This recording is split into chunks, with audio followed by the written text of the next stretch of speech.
मनुष्य का सबसे बड़ा युद्ध बाहर की दुनिया से नहीं, बल्कि अपने ही मन और इंद्रियों के साथ चल रहा है। और जो इस युद्ध की प्रकृति को समझ गया, वही ब्रह्मचर्य और चरित्र की शक्ति को समझ पाएगा। आज का युवक पढ़ा लिखा है, जागरूक है, लेकिन भीतर से बिखरा हुआ है, क्योंकि उसने अपने सबसे बड़े शत्रु को मित्र बना लिया है। काम को इच्छा मान लिया, वासना को स्वभाव मान लिया और भोग को अधिकार मान लिया। यहीं से पतन शुरू होता है। समझो कि काम तुम्हारी असली पहचान नहीं है, वो इंद्रियों की मांग है, मन की आदत है और वर्षों से बने संस्कारों की लहर है। जैसे ही तुम उसे मैं कहकर स्वीकार करते हो, वैसे ही वो तुम्हें नियंत्रित करने लगता है। और जैसे ही तुम उसे दुश्मन की तरह पहचानते हो, वैसे ही विवेक जागता है और नियंत्रण शुरू होता है। आज के छात्र और पुरुष की सबसे बड़ी समस्या यह है कि उसका ध्यान बिखरा हुआ है। मोबाइल, सोशल मीडिया, अश्लील सामग्री, तुलना, अकेलापन और लक्ष्यहीनता ने मन को इतना कमजोर बना दिया है कि वो छोटी सी उत्तेजना पर भी हार मान लेता है। इसलिए पहला समाधान है स्पष्ट लक्ष्य। अगर जीवन में बड़ा उद्देश्य नहीं होगा, तो मन छोटे छोटे सुखों में गिरता रहेगा। जब लक्ष्य राष्ट्र निर्माण, आत्मविकास, करियर, साधना या परिवार की जिम्मेदारी बनता है, तब ऊर्जा ऊपर उठती है और काम की दिशा बदलती है। दूसरा समाधान है दिनचर्या। बिना अनुशासन के ब्रह्मचर्य केवल इच्छा बनकर रह जाएगा। सुबह जल्दी उठना, शरीर को श्रम देना, व्यायाम, ध्यान, जप, पढ़ाई और काम में डूबना, ये सब ऊर्जा को स्थिर करते हैं। खाली दिमाग और थका हुआ शरीर वासना के लिए सबसे आसान जमीन है। तीसरा समाधान है दृष्टि का नियंत्रण। आंखें जहां जाएंगी, मन वहीं जाएगा।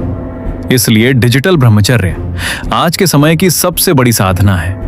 जो देखोगे वही सोचोगे, जो सोचोगे वही बनोगे। इसलिए स्क्रीन पर क्या देखना है, ये तय करना ही ब्रह्मचर्य का आधा युद्ध जीत लेना है। चौथा समाधान है संगति और संवाद। अकेला मन जल्दी हारता है, इसलिए सत्संग, अच्छी किताबें, गुरुवाणी और ऐसे मित्र जिनका लक्ष्य ऊंचा हो, ये मन को दिशा देते हैं। गलत संगति वासना को सामान्य बना देती है और सही संगति उसे चुनौती देती है। पांचवा समाधान है समझ की ऊर्जा नष्ट नहीं होती, वो रूप बदलती है।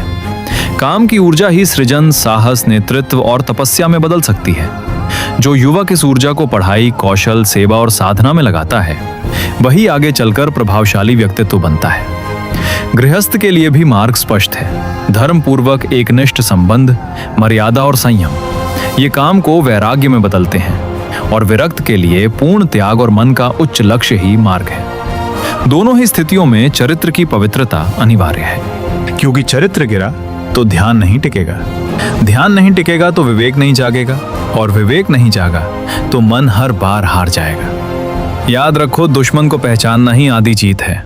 काम को मित्र मानोगे तो वो धीरे धीरे शक्ति, समय, आत्मविश्वास और सम्मान सब छीन लेगा। लेकिन उसे दुश्मन मानकर विवेक, अनुशासन और ईश्वर स्मरण से सामना करोगे तो वही ऊर्जा तुम्हें ऊपर उठाएगी। आज का प्रश्न ये नहीं है कि काम है या नहीं, प्रश्न ये है कि नियंत्रण किसके हाथ में है। अगर नियंत्रण मन और इंद्रियों के हाथ में है, तो जीवन भोग की दिशा में जाएगा। और अगर नियंत्रण विवेक, लक्ष्य और साधना के हाथ में है, तो जीवन ब्रह्मचर्य की दिशा में उठेगा।